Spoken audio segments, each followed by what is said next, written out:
and to the final discussion for this event under the headline, The Use of Wood in Times of Climate Change, Opportunities and Limits from the Point of View of Policymakers, Researchers and Consumers. And I want to introduce the panel, and I start with the women, and I say a very warm welcome to Silvia Melegari.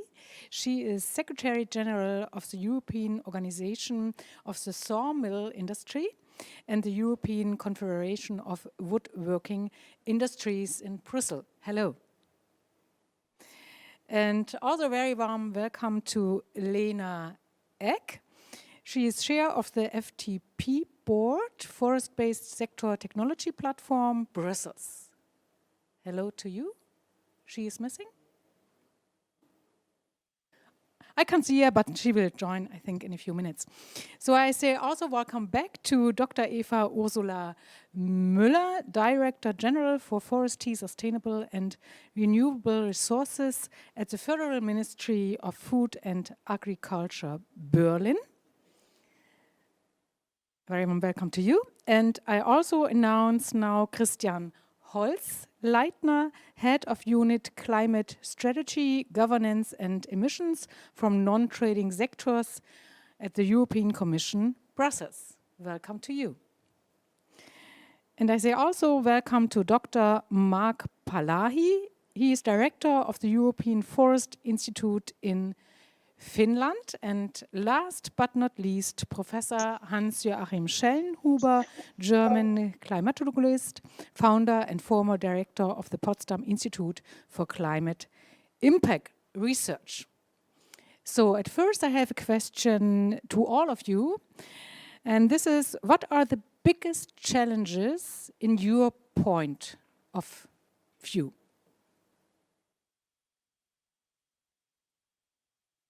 So let's start.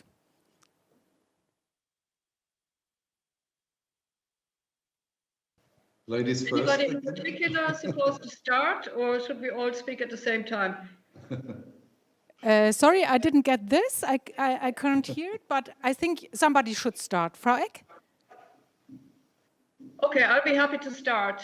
Can you hear me? Yeah, a little bit. Okay. Just please start. Maybe the other ones can hear you. I take the other. You asked about opportunities and limits as of wood as a raw material from a policy perspective. I think there's a tremendous opportunity in using wood in the face of climate change. And I think the reasons are very clear. They have been talked about many times before. Wood that comes from sustainably managed forests is good because the forests themselves are a big carbon sink. They store a lot of CO2. But the wood itself also stores CO2, and you have the substitution effect. So you have a triple win situation, actually, if you use wood from sustainably managed forests. And this is something that we should, as policymakers, support and encourage. And in fact, we are doing this in the ministry. We are currently working with the Ministry in charge of construction on a promotion initiative for wood construction. It's an innovation initiative. And we are also, as a ministry, providing financial support. I mentioned that this earlier this morning through our COVID-19 stimulus program to wood construction. On the other hand, there are limitations, and we talked about that already this morning. We're seeing significant disturbances in normal wood supplies at the moment because of the severe climate change related damages to our forests in the past years. And the extreme weather events we had in Germany and the insect attacks have led to an oversupply of damaged wood, and as a consequence to a collapse of the price forest owners receive for their raw timber. On the other hand, wood is a traded good, and there's a very strong demand currently from the US and China that has led to price increases for construction timber and finished products, and increased timber exports and shortages of construction material in the local market. And that, of course, affects wood construction significantly. And not only do we have shortages, but the increased prices will make construction with wood more expensive, at least in the short and medium term. What we can do as a ministry is limited. We can provide financial support. We have provided quite a lot of financial support to forest owners to help them clear the wood out of their forests and get it to the sawmills. But their capacities are limited, and also the sawmill capacities are limited, and they're already working over their capacities. We have also had roundtable discussions with all the actors from the sector, from the forest sector, from the wood sector, to discuss together what kind of solutions we could find to this currently very difficult situation. There are no easy solutions, though, because the easiest solution might be an export stop, but that's not an easy solution either. So, and then we have another limitation that is that in the long term, the composition of our forests will be different from what it is now, which will also affect the availability of wood for different uses. We are trying to build more climate resilient forests that will have a different structure, that will have a mixed structure with more broadleaf species. And our wood industry will have to adapt to the situation because they are used to working with conifers, and we will not have the same availability of spruce that we've had all these years. So what we can do from the policy side here is to support research and development, and especially supporting research on innovative products and uses, use of wood from broadleaf species, and so on. And the third point is that we need to work towards significantly enhancing the efficiency of all the wood production processes. And that means further implementation and also optimization of the cascading use of wood. That means also considering the whole entire value chain, ranging from harvested wood to sawmill products to wood-based panels, pulp and paper, and new biorefinery processes. This is all, I think, in line with EU policies on the bioeconomy and the circular economy, and also with our own national bioeconomy strategy. And to end, I would also like to say that we very much welcome the initiative of Professor Schellnhuber and also Ursula von der Leyen's European Bauhaus initiative, because I think this is really an innovative way forward, and that's what we need. Thank you. Thank you too. So I got the information that Mr. Schellnhuber wants to add. Thank you very much. And actually, I can directly follow up on what Dr. Müller just said. The situation in principle is very clear. We have, as you said, a triple win situation. So for 40 years, we have searched for a silver bullet in the climate domain, and actually sustainable use of timber for construction, sustainable forestry is actually the silver bullet. But I have seen two transformations before, you know, the power generation, the renewable energies, and now in the mobility sector. And in both cases, it was very hard to move this thing forward because the debate immediately gets polarized. Then you have the radical opinions on both sides. So for sustainable forestry and construction, you have on the one hand the fundamentalists in the nature protection movement who say, now we have almost wrecked the forest, now put a fence around them and leave them alone and wait for a century and nature will help itself, which is true, but we don't have the time to just sit and wait. And there are the others who still think we can go on with short-term profits only. So to squeeze out everything that is possible from the forestry sector. And we need to co-manage both things. It's demand and supply.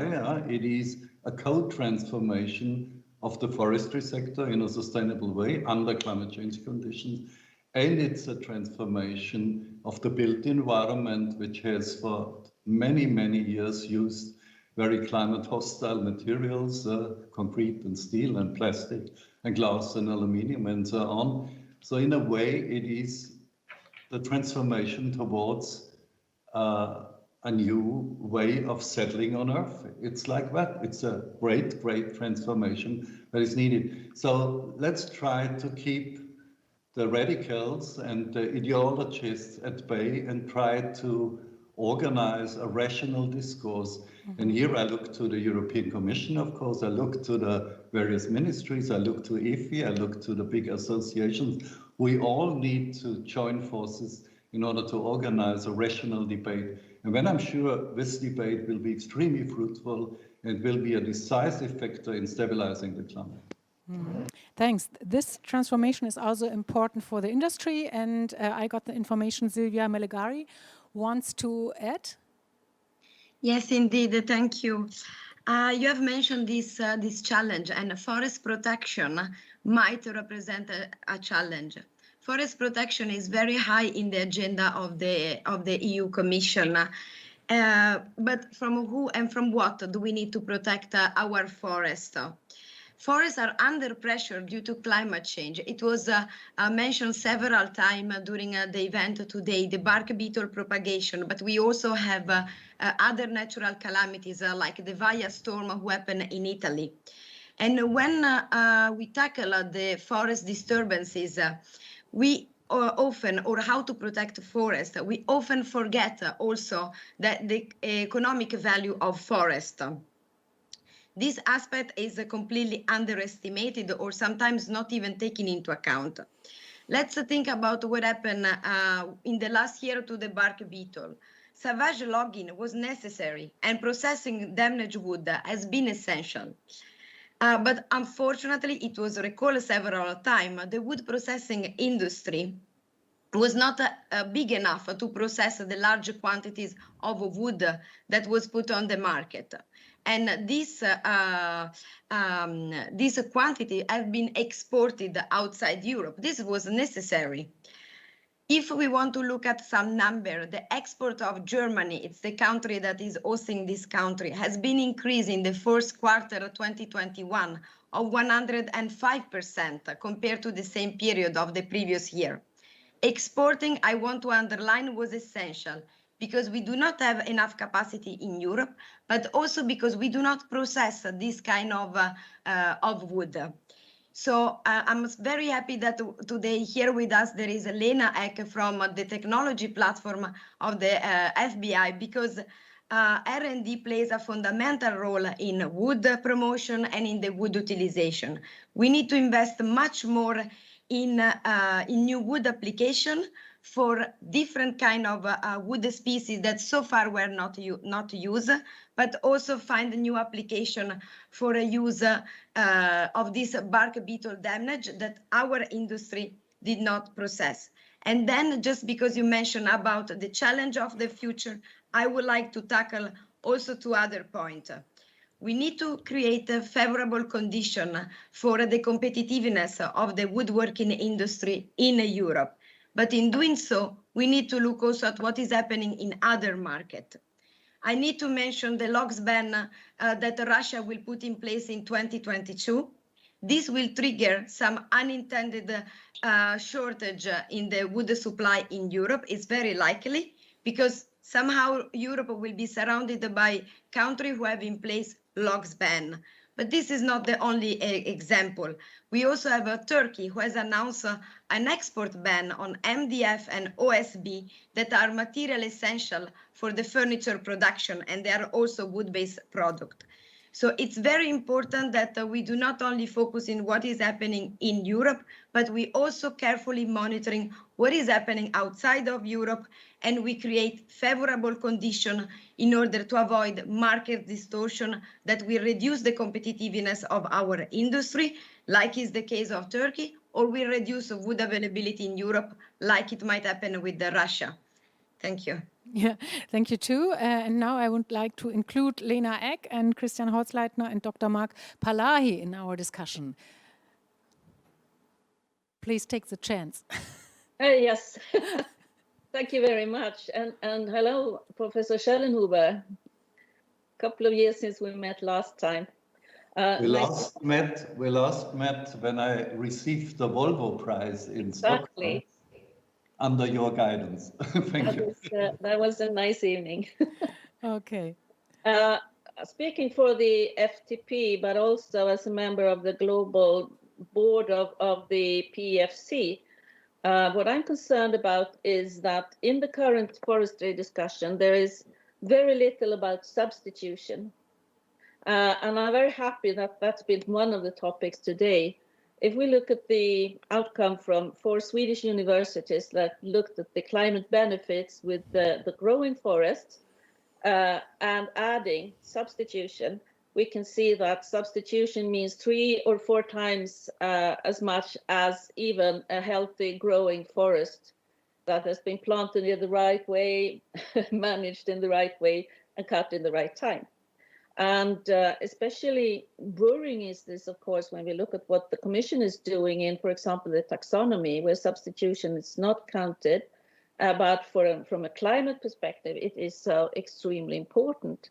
And also the way Horizon has been constructed is very little on this huge area. And I totally agree with Professor Schellnhuber on the importance of using this tool when it comes to climate mitigation.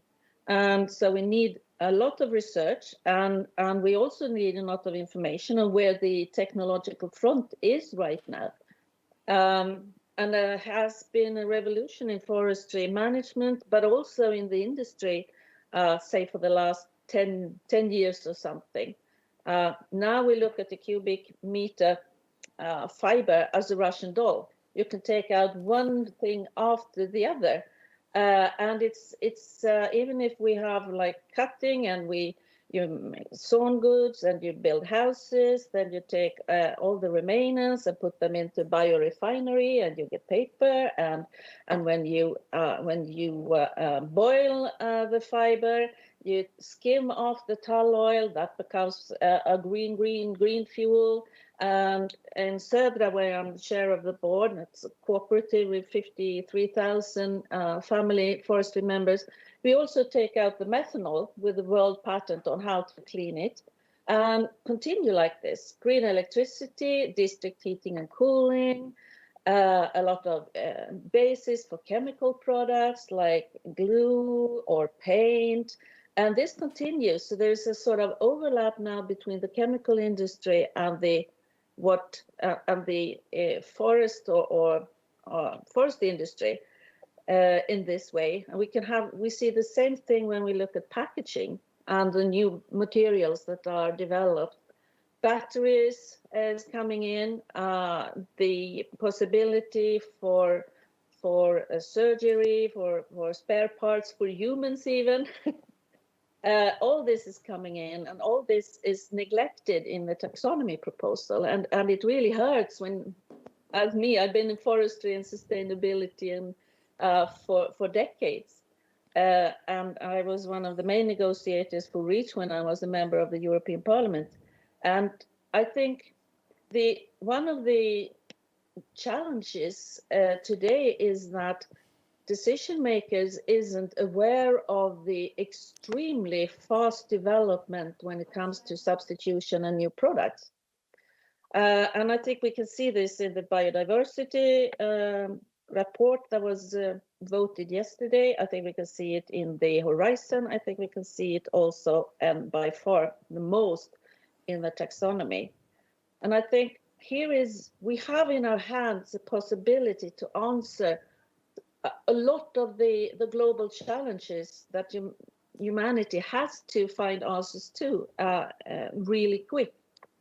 So for me, if we could work more with science, if we could work more with information on the technology front, I think we could look positive on this. And there's even possibilities to make products out of the destroyed trees from the bark beetle with new methods. So I think it is, and we should do it in Europe, in our own countries.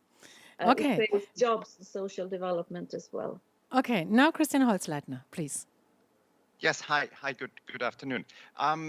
Yeah, I wanted to start off also with praising all the possibilities that we have in the bioeconomy, but now I think I also have to a little bit answer on the biodiversity aspects and to really see the full picture what we are doing here in the Commission and how we want to set the right incentives to have both a sustainable production as well as a sustainable use of wood, and we want to push on both levels. So, and I think this is also why we wanted to be more ambitious with the taxonomy. But let me start with the bigger picture from the climate policy. Our big goal is to make Europe climate neutral by 2050. So this means, on balance, in 2050, we don't want to emit any more greenhouse gases. So this means, of course, on the one hand, we need to phase out all the fossil fuels. And this is what we are doing with our proposals for more ambitious emission trading. And of course, this opens up, of course, a lot of possibilities for substitute products. On the other hand, for 2050, we need a very sustainable bioeconomy. Because if you think about climate policy in 2050, it will be about the bioeconomy.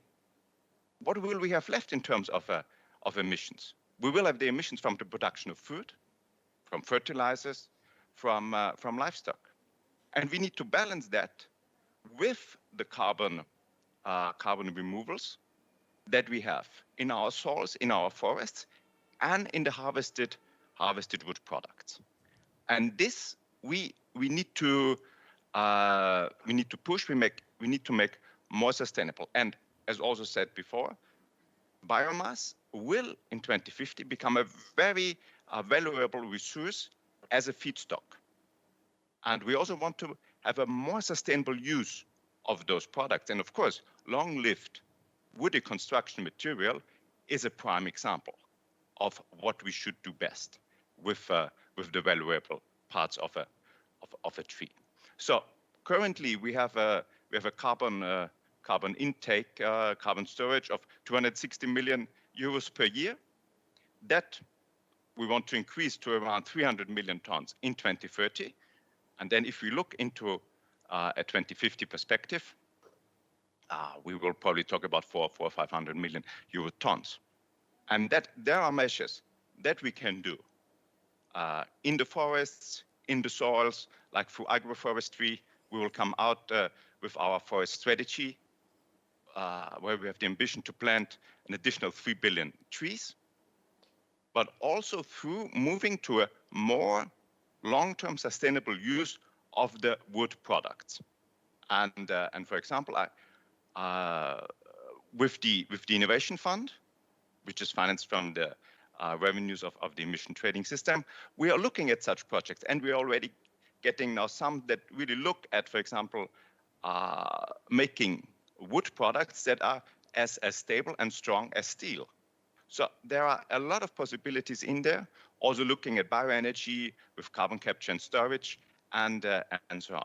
But I think what we need to look at is that we also keep biodiversity in this, that we keep the livelihood of the rural regions and create there more new income options for the bioeconomy. Thanks to you. And now Dr. Marc Palahi, please. Thank you very much. A pleasure to be with all of you here today. So I think everything has been said already. So maybe I try to synthesize a bit and contextualize. First of all, the decade that is starting, we need to put the basis for a post-fossil economy. I think this is clear for everybody. And in this decade also, we are going to face an unprecedented forest situation that can be characterized by two fundamental structural changes or impacts. First of all, climate change and natural disturbances are going to have an unprecedented impact in our forests. And we are seeing already that, and it has been discussed during today. This is one. The second factor is that forestry and the forest-based sector is also going to face unprecedented opportunities related to its potential to provide renewable low carbon solutions. Remember that 30%, industry is responsible for 30% of the greenhouse emissions, especially linked to the production of bulk materials like plastics, petrochemicals, cement, and steel. And wood is the most versatile renewable material that we have to decarbonize sectors like construction, textiles, packaging, and also the production of new materials like nanocellulose. Remember that 2 years ago, the first car entirely made of nanocellulose was unveiled in Japan. It's a material 6 times stronger than steel, but 6 times lighter. So I think there is an ongoing revolution there. And I think one of the biggest challenges that we are facing is to see that bioeconomy and biodiversity are not opposing each other. Basically, they are the two sides of the same coin. They need each other. Why? A bioeconomy will not succeed unless we make strong investments on biodiversity in order to enhance the adaptability of our forests, make them resilient to climate change.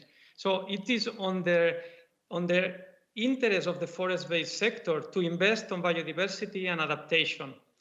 But the opposite is also true. We are not going to address the challenge of biodiversity in Europe and globally unless we use the traction of the forest-based sector to place biodiversity at the heart of the investment and economic agenda. This means that forest owners, managers, and the industry with the right incentives can be the ones leading biodiversity measures. And I think this is the trick of the future policies and strategies, to connect biodiversity and bioeconomy with the right incentives and the right policy incentives. Okay, thank you so far. Now I have the problem that I have a lot of questions here in my notes, and I also have a lot of questions from the audience. And I like to take at first the questions from the audience. And the first one is going to Professor Schellnhuber. It's from Bernhard Wern from EZES. He asked, currently 85% of the heat is fossil.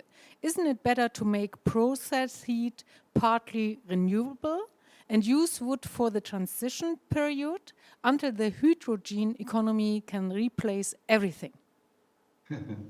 Okay, now I'm happy to respond to that, and maybe then I will also take the liberty to make a comment on what the other panelists just said. But first of all, I'm not sure whether hydrogen economy is really the future. I'm very skeptical about that. Actually, hydrogen is very good for certain applications, but the energy efficiency is very low. I think we can do everything when it comes to energy, in particular power, with renewable energy. I see actually that solar energy will win the race, except in a few places. We've done all the studies, the global analysis.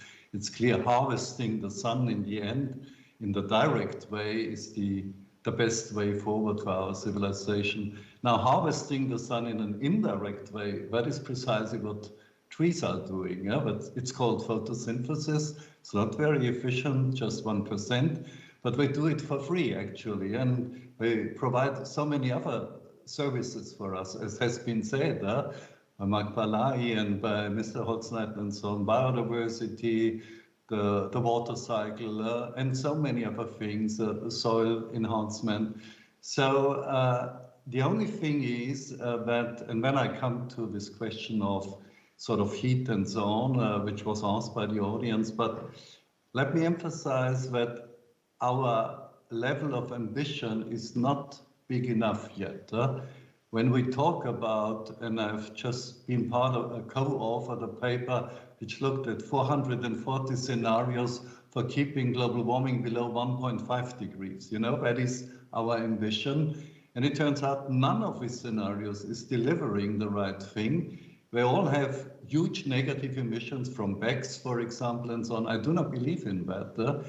We can do negative emissions by doing sustainable forestry, not just in Europe, all over the world, and then store it in a long-term way by creating lots of values by timber construction and many other things, the things Lena Ek has just mentioned and others have mentioned, but we need to be much more ambitious. When I hear we will increase from 200 to 300 or 500, that's not enough. We have to create a huge global carbon sink. And finally, when it comes to heat and so on, wood is such a fantastic material. It took nature 500 million years to invent this type of material. It's the most advanced in the world. It's just not good to burn it. This can be the end of a long, long cascade. But in principle, we should use it in a way that stores the carbon content. Let's build our cities from atmospheric CO2. It's a fantastic opportunity, but we have to scale it. We have to use all the innovation, cross-laminated timber. We have so many opportunities now. It's an innovation revolution based on natural innovation. So I call it sometimes forward to nature. High tech needs to meet no tech, so to speak. Very interesting. Then I want to spend some minutes now to the part of research and development, and especially I want to ask Lena Ek and Dr. Palahi, which research topics do you think are actually most urgent? I think, if I may start. Yeah. I think in many countries, it's how you manage the forests sustainably and get the utmost out of it. Just now we have a lot of voices saying that we should not touch the forest, but that is really a backward thinking, because rotting forest then reverses the CO2 or the coal cycle and emits methane instead. The thing is to grow as good as we can with biodiversity and cut it in the right time, and that differs between different countries. So one size fits all for the European countries is really old-fashioned thinking. With all the technology we have, we should have the possibility to use the conditions of every country at its best. I think here is a lot when it comes to planting, to plants, how you manage the forest, how you combine it with biodiversity. That is an area that really Europe is not spending money on. The second thing I would say is new materials and substitution. There are so many, I mean, there are 10,000 substances in a tree or more. And we've just started to see what we can do. And I agree, the first and best thing is buildings.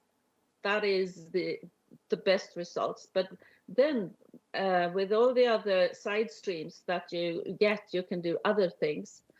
And it's possible. I think if I may take the Swedish example, our forest has grown in more than 100 years because we introduced the replanting legislation 1903.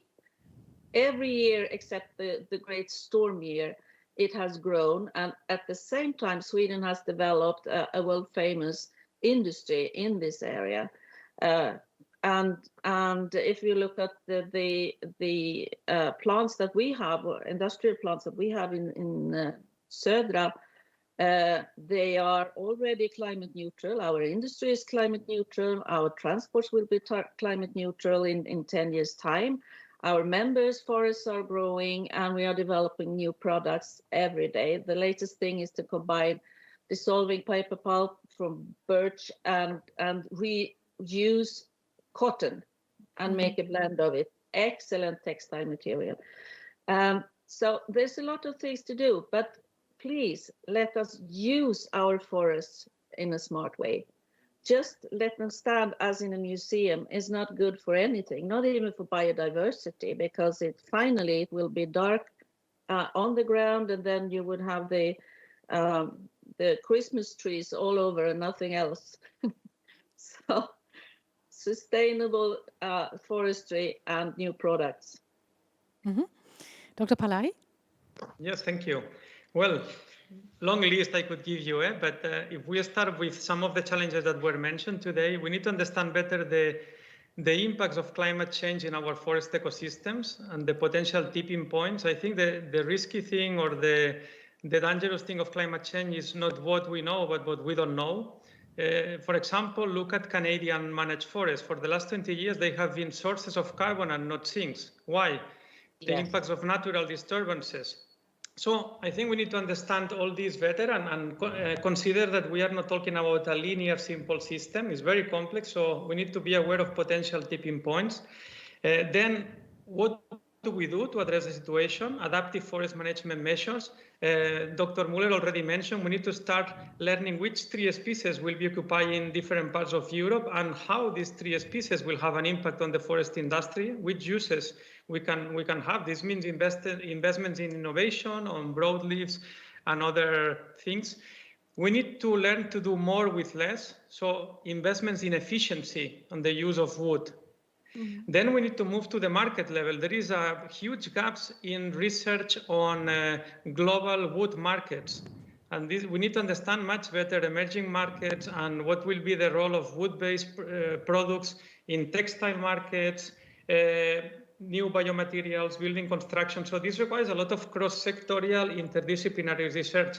Just to give you an example, and this is related to what Professor Schellnhuber mentioned, Africa is harvesting 54% more wood than in the EU. But the value of what they are producing with that wood is 20 times less. Why? Because 90% of the wood harvested in Africa goes for very low efficient energy, around 700 million cubic meters. If we would just provide alternatives like solar energy, which in Africa would be fantastic, to replace just half of these 700 million cubic meters, we could address half of the demand of housing in Africa with that remaining wood, or we could cover half of the textile market globally. So imagine what we could do if we would be able to provide alternatives. So research in the future needs to be very much cross-sectorial and transnational to be able to see all these potential opportunities. Mm-hmm. Before I give the next question, why the situation in Canada is like it is, it's because they haven't managed their forest. No one took care of the bark beetle when it came. No regulation on replanting until only very last years, and huge areas left without management. And it looks for someone that is born and bred and worked with forestry in the Nordic countries like I. Visiting the Canadian forests, it's a very sad experience, actually. Mm-hmm. Before I give the next question to General Director Ursula Müller, I would like, for the last time, invite you, dear ladies and gentlemen, to write your questions in the chat because our time is running out. So use your chance. Ursula Müller, you mentioned that the Charter for Wood is a political instrument, and my question is such dialogue process enough, or do we need stronger political initiatives? Okay, now the microphone is on. Thank you. Well, indeed, it is a political process, and I think its impact should not be underestimated because it's just a political process. It's a dialogue process and brings together different actors from the public and private sector to discuss, exchange knowledge on issues related to wood. It also generates new knowledge, it creates awareness and leads to more coordinated and concerted action. And it makes a significant contribution to communicating the potential of wood to decision makers and multipliers. Having said this, of course, a dialogue is not enough, even though we see an impact, we see concrete outcomes, but policy has a variety of instruments at its disposal. For example, incentives, funding in order to generate a steering effect and get the necessary transformations that we need through this steering effect. Research has already been mentioned, and policy can help through funding and supporting the right targeted research that is needed. We are currently, with our Ministry of Economic Affairs and Energy and the Ministry of Interior, Building and Community, are currently working on a very interesting set of criteria for a so-called sustainability class in the context of the promotion of energy efficient buildings. And I think this will also be a big step forward, because for the first time, the so-called gray energy, and that means the energy that is needed to produce construction materials, will be taken into account in these criteria. And I think this is very good news to begin with, because the gray energy of wood products is quite low compared to other materials. But it's also, I think, a very important step in the right direction in terms of raising awareness and helping the consumers, the builders, the architects make more informed decisions about which materials they use. And the last point is laws, of course, laws and regulations. And while I think we may not need necessarily new laws on this, it would already help if we revised our laws and regulations on building codes, for example. As I said earlier, in many of our states, the building codes are really outdated and they need to be adapted and updated. So I think these are some of the things that need to happen in addition to the dialogue process. Okay, now I want to take again a question from the audience, and it's Bo Casal from the Fraunhofer Institute, which asked, I think, very important question.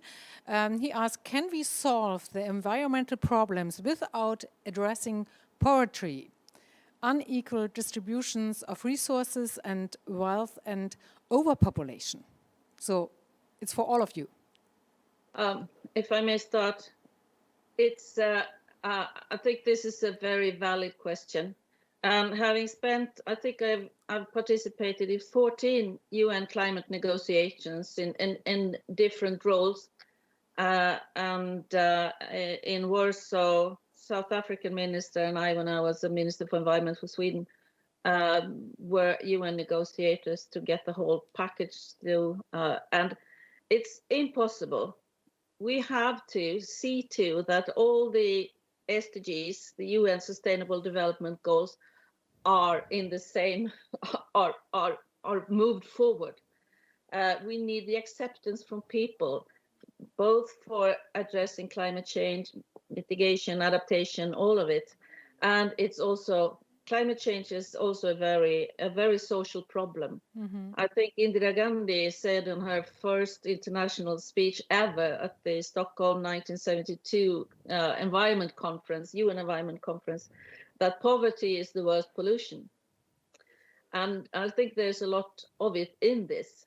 And when we look at, for example, for forestry, if we look at the European countries and the areas in our countries that needs regional development, forestry and the management of forests is extremely important.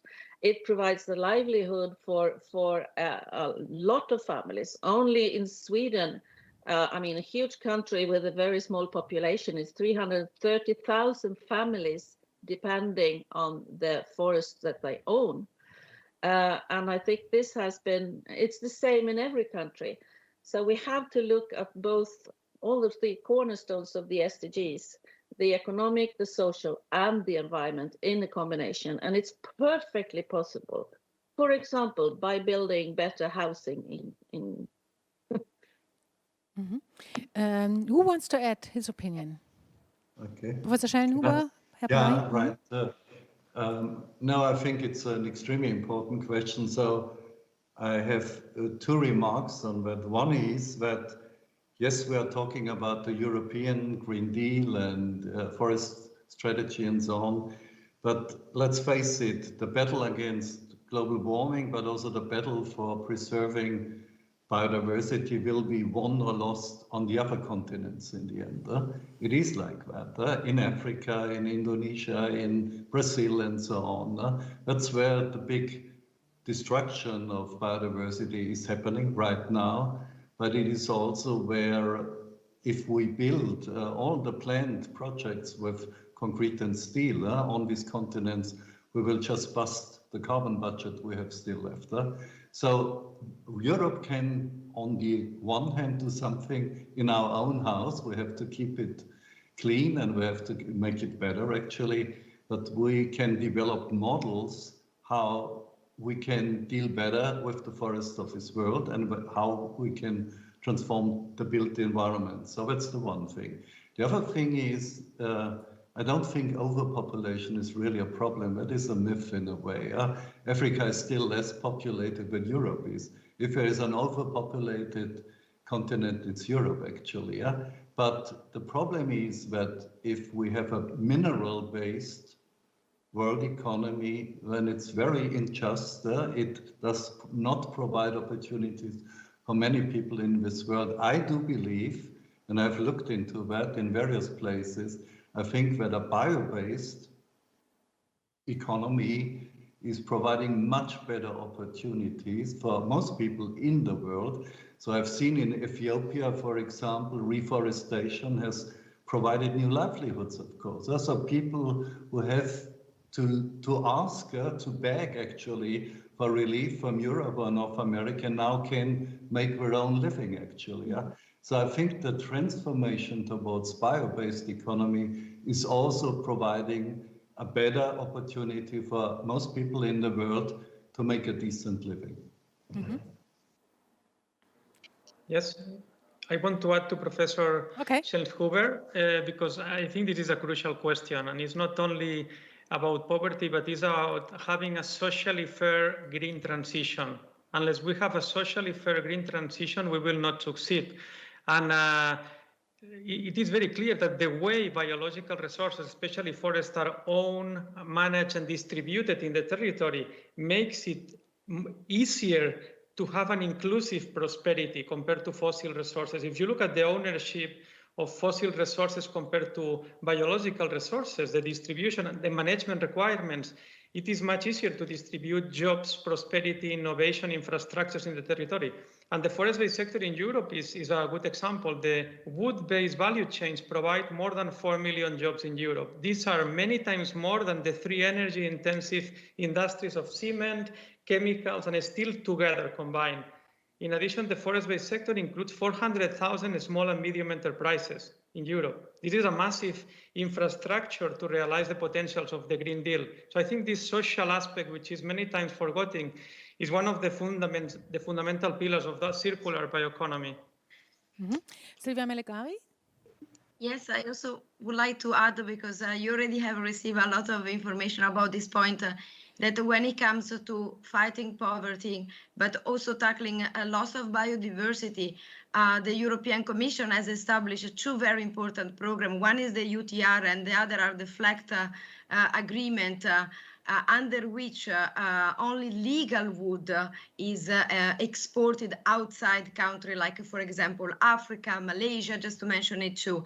And these programs are essential for the local community, really, to establish a valuable value chain, to reduce poverty in the area. So our sector, the European importer, are really contributing in this area that are a little bit more challenging to sustain the population and to preserve biodiversity. Mm-hmm. Okay, thank you. I have a next question from the audience, from Dr. Jens Jakob and Irene Seeling from AGDW. They ask, how can the EU biodiversity strategy be reconciled with the demand for a greater use of wood, especially in the construction sector? At first, it should go to Professor Schellnhuber, and then everybody can add. I should be brief because I think there are better experts than me in this respect. I should just like to remind everybody, we are talking in Germany, for example. I do know the numbers. You have 95% of the forests are managed, and if they are well managed, this is not at odds, as Lena, for example, has said, with biodiversity. Sometimes you need a forest which is less dense, actually, and has more light in order to support certain species. In some places, it's the other way around. But we are talking about 5% maybe of the ecosystems, and leave them alone, of course, you can protect them entirely, but I think 1 square kilometer of primary forest in Ecuador contains more biodiversity than 1,000 square meters in Finland, for example. It is like that. So I think the real biodiversity frontier is in our continents, and it's our consumer behavior that is destroying this biodiversity. So I think here is where we should change our mind. But as I said, there are better experts here on this panel than I am. Yeah, Frau Müller? I would say biodiversity and forest management are not mutually exclusive, quite the contrary. And I think there's a lot of biodiversity in managed forests, and you can even integrate biodiversity aspects even stronger into managed forests. We have a European network that's called Integrate. It just does exactly that. And over the past years, they have generated a lot of experience in the forests on how you could do that. So that is actually an approach that does not mean necessarily setting large areas of forests aside for total protection and managing the rest of them for timber production, but you can actually integrate both objectives in many of our managed forests. Yes, if I can add on that. Yes. I think we have in Europe we have enough land to do both. In particular, also with a decreasing share of agricultural land. For example, the rewetting of drained peatlands in certain regions would be an action that's both beneficial for climate as well as for biodiversity. So I wouldn't see the discussion is often very, very polarized, also here in Brussels, but there are ways to get it together. I think it's also for us as policymakers to have the right incentives there, be it through the common agricultural policy, be it looking into also on the carbon market, carbon removal certificates in such a quality that we can reward that management practices that we want to see. So as I said before, I think it's both about producing the biomass sustainably and using it sustainably. One very peculiar proposal, a part of the taxonomy proposal, I think is really threatening to biodiversity, and that is the notion of a 30-year biocycle for trees when you are doing the carbon balance reporting, which is said to be done for everyone with 13 hectares and more. And a 30-year cycle for Sweden, that is only the ugliest energy forest you can imagine. Our trees, and in Finland as well, takes like 70, 80, 90, 100 years.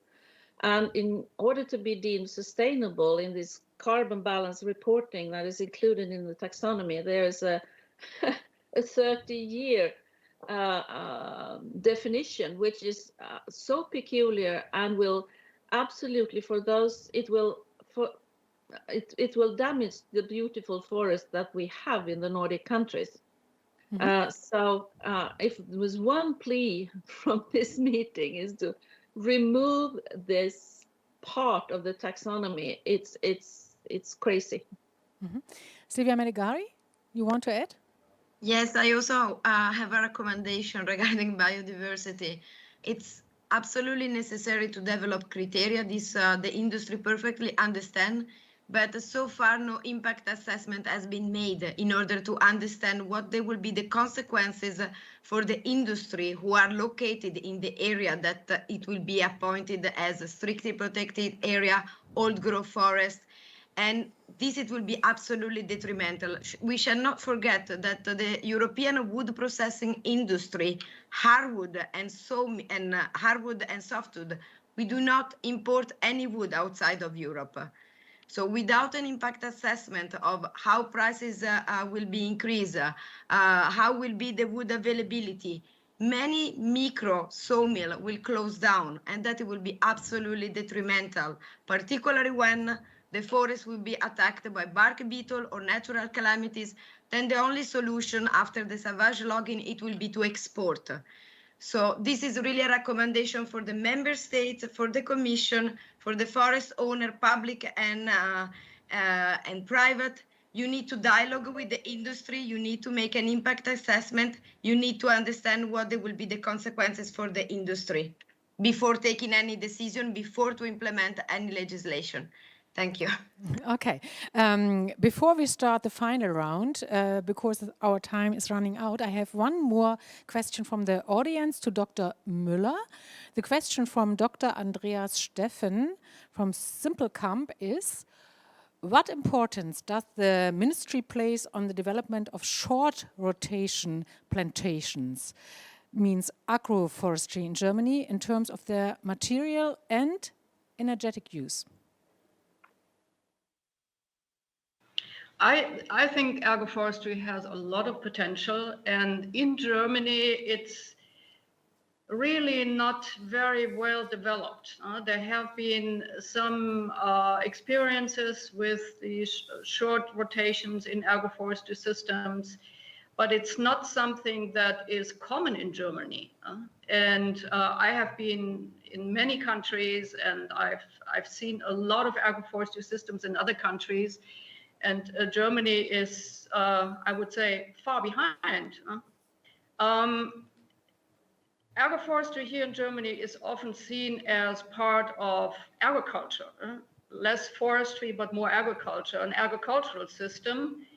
And the trials that have been made show that, yes, there's a lot of potential to produce biomass, also for energy production, and that agroforestry systems have other benefits, but the opposition is also quite strong, because if you introduce trees into agricultural landscapes, that definitely changes the way you manage those landscapes. So from our perspective, there is a big potential, and I think now with the new Common Agricultural Policy of the EU, and the discussions that are going on about that, and also in the context of the discussions on climate change and the need to have more carbon storage in trees, increase the carbon sink through forests, agroforestry provides a very good option and should be supported more than it currently is. Okay, thank you very much. Now we have to go in the final round, and I want to ask you for your vision for the near future, means 1 year ahead, if we go to the next Charter of Wood Dialogue. So maybe you can give us a short answer, because we have 5 minutes for 6 people. Who likes to start? Mr. Holzleitner? Look, I can start. We have some very clear deliverables on our side. On 14th of July, we will come with our Fit for 55 proposals. That will include our proposals on the land use sector. So what is our expectations for more better carbon removals?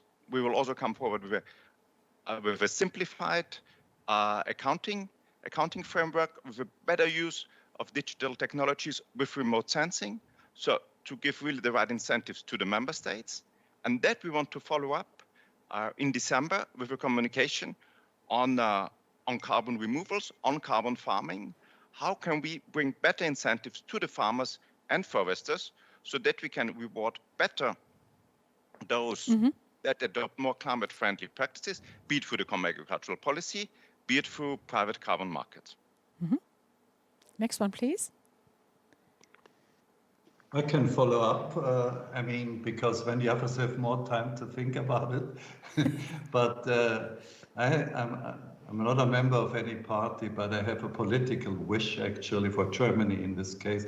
Of course, I hope that the new European Bauhaus develops very well and thrives and becomes a very important agent actually for the discourse in Europe. But at the German level, at the national level, I hope we are having national elections in September. And so far, for example, the built environment doesn't have a real home in the various ministries. It's just a small part of a ministry for the interior. For example, before it was with mobility and it was with environment. But I think it's a key ministry for the future in every country actually in Europe. So I envisage a ministry for sustainable land use actually, which includes forestry, agriculture, but also the built environment, construction. This would be probably the key ministry for the transformation towards sustainability. And I hope very much whatever party is involved, I hope they will actually choose the future by establishing such a ministry. I can continue. Thank you. We have, in Sweden, we have the old Viking graceland that has as much biodiversity as the rainforest. Here, the DG Agri forces farmers to cut down trees because there are too many trees per hectares. I wish that different parts of the Commission would start talking to each other when it comes to these issues. Same with the taxonomy and same with the Fit for 55 package. I hope that the reporting can be lifted from people up to countries when it comes to carbon balance reporting, when it comes to national statistics on total growth, on sustainable cutting level in every country. That is national reporting, I think. I wish that biofuels could be measured by life cycle analysis and not some sort of ad hoc definitions that has been thought up by finance market ministers. So more knowledge, more science, more research, and more cooperation between different DGs in the Commission and also with the national experts. And we who work daily with forests, we are there. We would gladly answer questions, provide statistics, and help with solving the global challenges that we all face. Thank you. Silvia Melegari? Thank you. In addition to what Lena has just said, that I endorse completely, we know that wood really can play a key role in tackling the problem of climate change, particularly in buildings.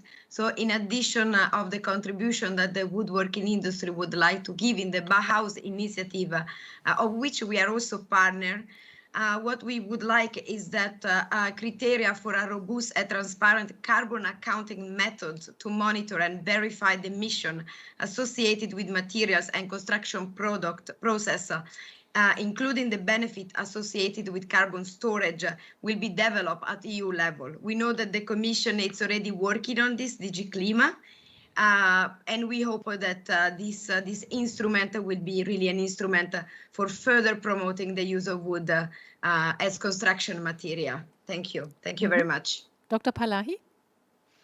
Yes, a few wishes. I was thinking a lot, but the first wish is that we hopefully transition from the current linear fossil-based economy towards a circular bioeconomy where life and not consumption is its true engine and its true purpose. And that requires overcoming many of the dichotomies that have characterized the industrial era, the dichotomy between economy and ecology, between rural and urban areas, between bioeconomy and biodiversity. And I also wish that in the future we have a more science-informed debate on forest issues, which has been a topic very polarized in the last years. And I think we have the scientific basis in Europe to provide a science-informed debate in Europe. So I wish that all actors that are responsible will make all possible to do that. Thank you very much. Dr. Müller? We are currently adopting a new climate protection law. And that means higher emission reduction targets overall, and it means also for the first time clear targets for the LULUCF sector. And both of these mean to me that forests and wood will have to have a very strong role in the near future, because otherwise we will not be able to achieve these new very ambitious targets. Thank you very much to all of you for your information and also for the inspiration. Good luck for the future. Maybe we see next year.